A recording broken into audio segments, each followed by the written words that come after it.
জয়গুরু খামখেয়ালি প্রাণ চ্যানেলে আপনাদের স্বাগত। আজ আমরা পড়ব ঠাকুরের কৃপা। জয়গুরু। ঘড়িসার সম্মেলনের কথা ইতপূর্বে উল্লেখ করিয়াছি। সেখানকার গুরুভাতৃগণ শ্রী শ্রী ঠাকুরের উপস্থিতি প্রার্থনা করিয়া স্বামী প্রজ্ঞানন্দ মহারাজ দ্বারা পত্র লিখাইলেন। শ্রী শ্রী ঠাকুর নির্দিষ্ট তারিখে গোয়ারানন্দ স্টিমারে তারাপাশা পৌঁছিবেন এবং ঘড়িসার হইতে লোক আসিয়া মিক্সর স্টিমারে তাহাকে সুরেশ্বর স্টেশনে লইয়া যাইবে, এইরূপ ব্যবস্থা স্থির হইল। তদনুযায়ী নির্দিষ্ট তারিখে ঘড়িসারের রাখাল দাদা ও নবদ্বীপ দাদা বাটি হইতে রওনা হইলেন। কিন্তু স্থানীয় অভ্যর্থনা ব্যাপারে ব্যাপৃত থাকায় তাহাদের যথাসময়ে রওনা হইতে বিলম্ব হইল। প্রজ্ঞানন্দ মহারাজের আশঙ্কা হইল হয়তো রাখাল ও নবদ্বীপ স্টিমার ধরিতে পারিবে না।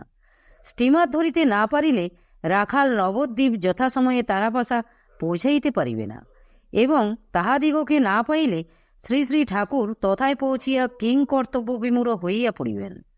এই আশঙ্কায় প্রজ্ঞানন্দ মহারাজ যথাসময়ে তাহাদিগকে রওনা হইবার জন্য তাড়া দিতেছিলেন। কিন্তু তথাপি নানা কারণে বিলম্ব হওয়ায় রাখাল দাদা ও নবদ্বীপ দাদা সুরেশ্বর স্টেশনে পৌঁছিবার পূর্বেই স্টিমার ছাড়িয়া গেল। তাহারা হতাশ হইয়া মৃতবৎ অবস্থান করিতে লাগিলেন। কিন্তু আশ্চর্য, এই স্টিমার ডাক ফেলিয়া গিয়াছিল। সুতরাং ৩-৪ মাইল রাস্তা চলিয়া যাইবার পর ডাক লইয়া যাইবার জন্য পুনরায় সুরেশ্বর স্টেশনে ফিরিয়া আসিল। এই সুযোগে রাখাল দাদা ও নবদ্বীপ দাদা স্টিমারে উঠিয়া পড়িলেন এবং যথাসময়ে শ্রী শ্রী ঠাকুরকে তারাপাশা হইতে লইয়া চলিলেন। স্টিমার মেল ব্যাগ ফেলিয়া চলিয়া যায়, এরূপ ঘটনা মহাপুরুষের শক্তি প্রয়োগে সম্ভব হইয়াছিল। দ্বিতীয় কৃপা। ফরিদপুর জেলার ভদ্রাসন গ্রামের কুমুদিনীকান্ত সাহা শ্রী শ্রী ঠাকুরের শিষ্য ও ভক্ত। একসময়ে বিশেষ কোনো কার্য উপলক্ষে তিনি কলকাতা যান। সেখানে কয়েকদিন তাহাকে অবস্থান করিতে হইয়াছিল। এক বাড়ির নিচের তলায় এক প্রকোষ্ঠে যেখানে তিনি থাকিতেন, সেখানে লোকজনের বড় যাতায়াত ছিল না। যাহা হোক, কয়েকদিন ওই স্থানে থাকিবার পর তাহার বসন্ত হইল। দেখিতে দেখিতে ২-৩ দিন মধ্যেই রোগ উৎকট আকার ধারণ করিল। যাহারা পূর্বে মাঝে মাঝে ক্বচিৎ তথায় আসিতেন, বসন্ত রোগ দেখা দিবার পর তাহারাও আসা বন্ধ করিলেন। সুতরাং কুমুদিনীকান্ত কথিত প্রকোষ্ঠে একাকী নিঃসহায় অবস্থায় পড়িয়া রহিলেন। বসন্ত রোগের কি যন্ত্রণা তাহা ভুক্তভোগী ভিন্ন অন্যে বুঝিতে পারিবে না। অসহ্য যন্ত্রণায় কাতর কুমুদিনীকান্ত সেই মানব সমাগম শূন্য স্থানে একটু জল চাহিয়াও পাইতেন না। এদিকে তাহার মস্তিষ্ক বিকার আরম্ভ হইল। মাঝে মাঝে যখন জ্ঞান ফিরিয়া আসিত তখনই তিনি জল জল করিয়া চিৎকার করিতেন। এই সময়ে শ্রী শ্রী ঠাকুর পুরীধামে অবস্থিতি করিতেছিলেন। মুমূর্ষু কুমুদিনীকান্ত হা ঠাকুর করিয়া চিৎকার করিলেও তাহার কাতর প্রাণের আবেগপূর্ণ প্রার্থনা শুনিবার বুঝিবার কেহ ছিল না। একদিন দ্বিপ্রহর বেলায় তিনি জল জল করিয়া চিৎকার করিতেছেন। এমন সময়ে দেখিলেন একখানি এন্ডি চাদর গায়ে শ্রী শ্রী ঠাকুর সেই প্রকোষ্ঠে প্রবেশ করিলেন এবং কলসি হইতে ১ গ্লাস জল লইয়া তাহার মুখে ঢালিয়া দিলেন। তারপর গায়ে মাথায় হাত বুলাইয়া দিয়া শ্রী শ্রী ঠাকুর কহিলেন, ভয় নেই, শিগগিরই সেরে উঠবে। তারপর আর তাহাকে দেখিতে পাওয়া গেল না। পরন্তু কুমুদিনীকান্ত ঘোর নিদ্রায় অভিভূত হইলেন। পরদিন প্রভাতে তাহার নিদ্রা ভঙ্গ হইল। তাহার মনে হইল তিনি সুস্থ হইয়াছেন। নিজ দেহের দিকে চাহিয়া দেখিলেন সমস্ত ঘা শুকাইয়া গিয়াছে। সেদিন তাহার এক আত্মীয় হঠাৎ সেখানে উপস্থিত হইয়া তাহার যথাযোগ্য আহারের ব্যবস্থা করিলেন। পরবর্তী ২-৩ দিন সেই আত্মীয়টি তাহার প্রয়োজনীয় সমস্ত বন্দোবস্ত করিয়া দিলেন। ফলে কুমুদিনীকান্ত দাদা ক্রমশ সম্পূর্ণ সুস্থ হইয়া দেশে প্রত্যাবর্তন করিলেন। সদ্গুরুগণ যাহাকে গ্রহণ করেন তাহার জীবনের প্রত্যেক খুঁটিনাটি ব্যাপারেও তাহাদের কৃপাপূর্ণ দৃষ্টি সর্বদা নিবন্ধ থাকে। ন মে ভক্ত প্রণশ্যতি। গীতার এই ভগবদ্বাক্য সদ্গুরুর কৃপা নিমিত্ত করিয়াই সাফল্যমণ্ডিত হয়। তৃতীয় কৃপা। এক্ষণে শ্রী শ্রী ঠাকুরের এক উড়িষ্যাবাসী ভক্তের কথা কহিতেছি। বঙ্গদেশ হইতে জগন্নাথ দর্শনের যাত্রী সংগ্রহ করা তাহার এক ব্যবসায়ী ছিল। এজন্য গুরুভাতৃগণ সকলেই তাহাকে পাণ্ডাদাদা বলিয়া ডাকিতেন। পাণ্ডাদাদা শ্রী শ্রী ঠাকুরের কৃপালাভের পর নৈষ্ঠিক ব্রহ্মচর্য পালনে আত্মনিয়োগ করিয়াছিলেন। কিন্তু সর্বপ্রকার যত্ন সত্ত্বেও ব্রহ্মচর্য তাহার প্রতিষ্ঠা হইল না। ইহাতে পাণ্ডা দাদার প্রাণ ব্যথিত হইল। তথাপি শ্রী শ্রী ঠাকুরের উপদেশ শিরোধার্য করিয়া পাণ্ডা দাদা কায়মনোবাক্যে সাধনায় যত্নপর থাকিলেন। কিন্তু কিছুতেই তাহার অভীষ্ট ফললাভ হইতেছে না দেখিয়া পাণ্ডা দাদার জীবনে ধিক্কার আসিয়া পড়িল। সাধনায় কৃতকার্য হইতে না পারিলে এই জীবন রাখিয়ার লাভ নাই। তাহার মনে এই চিন্তাই ক্রমশ প্রবল হইতে লাগিল। অতঃপর একদিন হতাশ প্রাণের উদ্বেগ অসহনীয় বোধ হইল। গভীর রাত্রে পাণ্ডা দাদা মনে মনে শ্রী শ্রী ঠাকুরের নিকটে প্রাণের নিবেদন জানাইয়া আত্মহত্যায় উদ্যোগী হইলেন।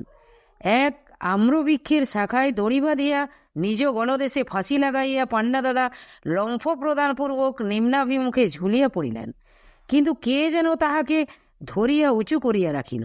পাণ্ডা দাদা চাহিয়া দেখিলেন, জ্যোতির্ময় দেহে শ্রী শ্রী ঠাকুর তাহার লম্বিত দেহ ঊর্ধ্বে ধারণপূর্বক কহিতেছেন, ছি ছি, তুমি এ কি করছিলে?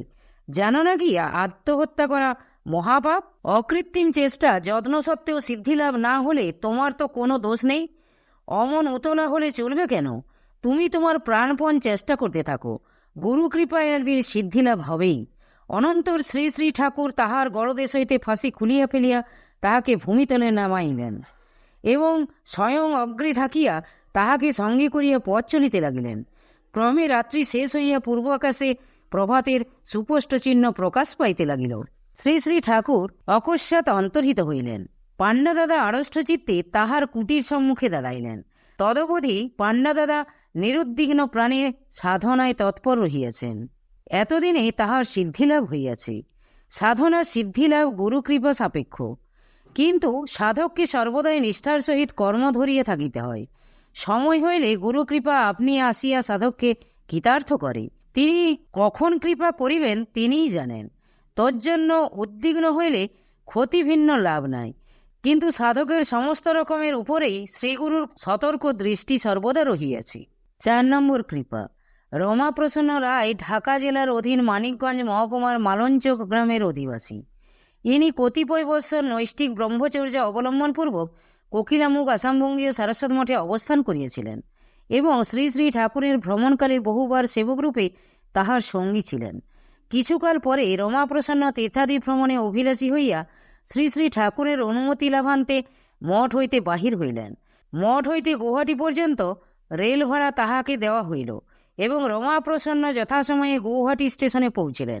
গৃহী যেমন নিজের উপার্জিত বা উত্তরাধিকার সূত্রে লব্ধ অর্থের সাহায্যে ভ্রমণ ব্যয় ও তৎকালীন জীবনধারণের ব্যয় নির্বাহ করেন, সন্ন্যাসী ব্রহ্মচারীর পক্ষে তদ্রূপ অর্থপ্রাপ্তির সম্ভাবনা না থাকায় বাধ্য হইয়াই প্রয়োজনীয় ব্যবস্থার জন্য ভগবৎ কৃপার উপরে নির্ভর করিতে হয়।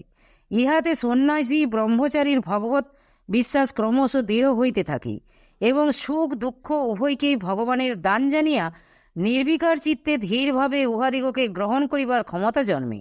পরন্তু তীর্থস্থানের প্রাকৃতিক সৌন্দর্য ও আধিভৌতিক লীলাচাতুর্য দর্শন করিয়া বিশ্বস্রষ্টা সর্বাবগ্রাহী মহিমায় হৃদয় মন উন্নত হয়। গুরু কর্তৃক তীর্থভ্রমণের আদেশ এইভাবে শিষ্যের উচ্চশিক্ষার জন্যই ব্যবস্থিত হয়। গুয়াহাটি পৌঁছিয়া নিঃসম্বল রমাপ্রসন্নের মনে প্রথমে কামাখ্যা মায়ের দর্শনের ইচ্ছা হইল। বিনা ব্যয়েই উহা সম্পাদন করা সম্ভব ছিল বলিয়া রমাপ্রসন্ন কামাখ্যা তীর্থ দর্শন করিয়া পুনরায় গুয়াহাটি রেল স্টেশনের বিশ্রাম ভবনে স্থান লইলেন। এক ভদ্রলোক স্বতঃপ্রবৃত্ত হইয়া তাহার সহিত আলাপ করিতে লাগিলেন এবং তাহাকে কলিকাতা পর্যন্ত নিজ ব্যয়ে লইয়া যাইতে স্বীকার করিলেন। রমাপ্রসন্নের প্রাণে গুরুকৃপা উপলব্ধির এই প্রথম সুযোগ উপস্থিত হইল। যাহা হোক, এই রূপে শ্রী শ্রী গুরুদেবের কৃপায় রমাপ্রসন্ন উত্তর ভারতবর্ষের বহু তীর্থ ভ্রমণ করিয়া এক সময়ে হরিদ্বারে উপস্থিত হইলেন। এই স্থানে উপস্থিত হইয়া একদিন নানা স্থান ভ্রমণ করিতে করিতে শ্রান্ত ক্লান্ত দেহে বিশ্রামের জন্য এক পর্বত গুহায় প্রবেশ করিলেন এবং অনতিকাল মধ্যেই গভীর নিদ্রায় অভিভূত হইয়া পড়িলেন। কিছুক্ষণ নিদ্রার পর রমাপ্রসন্ন নিদ্রিত অবস্থায় শুনিতে পাইলেন যে শ্রী শ্রী ঠাকুর তাহাকে অবিলম্বে ওই গুহা ত্যাগ করিতে বলিতেছেন। ঘুমের ঘোরে উক্ত রূপ আদেশ শুনিয়াও রমাপ্রসন্ন নিদ্রালসতা হেতু জাগরিত হইলেন না। অতঃপর রমাপ্রসন্নের মনে হইল যে শ্রী শ্রী ঠাকুর সজোরে তাহার দেহে ধাক্কা মারিয়া বলিতেছেন, এই রমাপ্রসন্ন, উঠলি না? দেখিস না সাপ? রমাপ্রসন্ন চমকিত হইয়া ত্রস্তব্যস্তে উঠিয়া দেখিলেন গুহাটির এক কোণে এক প্রকাণ্ড সর্প সরসে গর্জন করিতেছে। তন্মুহূর্তে দুই হস্তে তাহার পুটুলি ও কুমণ্ডলু ধারণ করিয়া এক লম্ফে রমাপ্রসন্ন গুহার বাহিরে আসিয়া পড়িলেন এবং এক দৌড়ে বহুদূরে প্রস্থান করিলেন। জয় গুরু, জয় গুরু। আজ এই পর্যন্তই। যদি আপনাদের ভালো লেগে থাকে তাহলে চ্যানেলটিকে সাবস্ক্রাইব করে সাথে থাকবেন। জয় গুরু, জয় গুরু।